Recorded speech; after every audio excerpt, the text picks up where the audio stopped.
MS યુનિવર્સિટીની વિવિધ ફેકલ્ટીઓમાં હજી પણ ઘણી બેઠકો ખાલી હોવાથી જીસીએએસ અંતર્ગત ફરીવાર વિદ્યાર્થીઓ માટે રજીસ્ટ્રેશન ચાલુ કરવા બાબતે વિદ્યાર્થીઓએ એમએસયુની હેડ ઓફિસ ખાતે રજૂઆત કરી છે।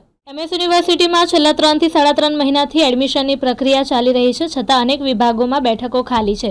જીસીએએસ રજીસ્ટ્રેશન બંધ હોવાથી ઘણા વિદ્યાર્થીઓ એડમિશન મેળવી શક્યા નથી અને પ્રાઇવેટ યુનિવર્સિટીઓ તરફ વળી રહ્યા છે।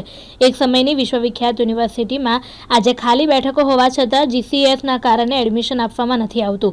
તેને લઈ એનએસયુઆઈ પ્રમુખ અમર વાઘેલાએ વિદ્યાર્થીઓ સાથે હેડ ઓફિસ ખાતે સૂત્રોચ્ચાર કરી રજીસ્ટ્રેશનને આવેદનપત્ર આપ્યું। તેમણે માંગ કરી કે તાત્કાલિક જીસીએએસની ફરીથી શરૂ કરી બેઠકો ભરવામાં આવે।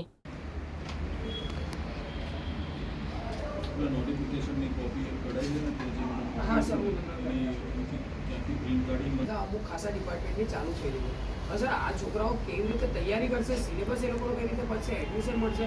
એના કરતાં સાહેબ યુનિવર્સિટી આપણને એડમિશન નથી મળવાનું, આવતા વર્ષે ટ્રાય કરી અને આમાં ને આમાં સાહેબ છોકરાઓનું ભણવાનું બી બગડી જશે। એક્ઝામ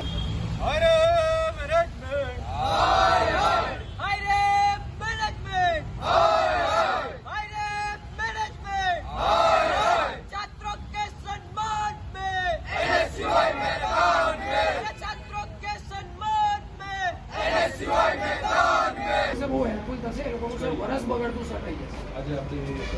આ સર જે છોકરાઓ હવે રહેલા છે ને બંધ કરો ભાઈ, બંધ કરો તાનાશાહી બંધ કરો, અરે બંધ કરો ભાઈ, બંધ કરો તાનાશાહી બંધ। આજરોજ એનએસયુઆઈ દ્વારા જે છે હેડ ઓફિસ ખાતે આવેદનપત્ર આપવામાં આવ્યું, કારણ કે તમે જોશો કે જે એડમિશન પ્રોસેસ છે તે હજી પણ ચાલુ છે। છેલ્લા 3.5 મહિનાથી એડમિશન પ્રોસેસ ચાલુ છે, ઘણો સમય થઈ ગયો, પરંતુ હજી પણ વિદ્યાર્થીઓ જે છે એડમિશનથી વંચિત છે।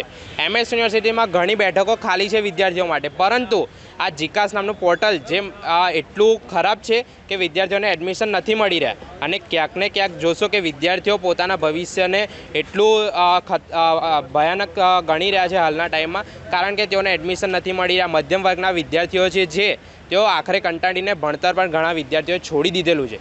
ખૂબ જ દુઃખદ વસ્તુ કે આ વસ્તુ, અને ક્યાંક ને ક્યાંક જોશો કે એમએસ યુનિવર્સિટીના ઘણા કોર્સમાં જગ્યા ખાલી છે, પણ જ્યારે રાઉન્ડ ચાલુ થાય છે ત્યારે વિદ્યાર્થીઓને એપ્લાય કરવા માટે જે છે તે કોર્સ જ નથી દેખાવામાં આવતો।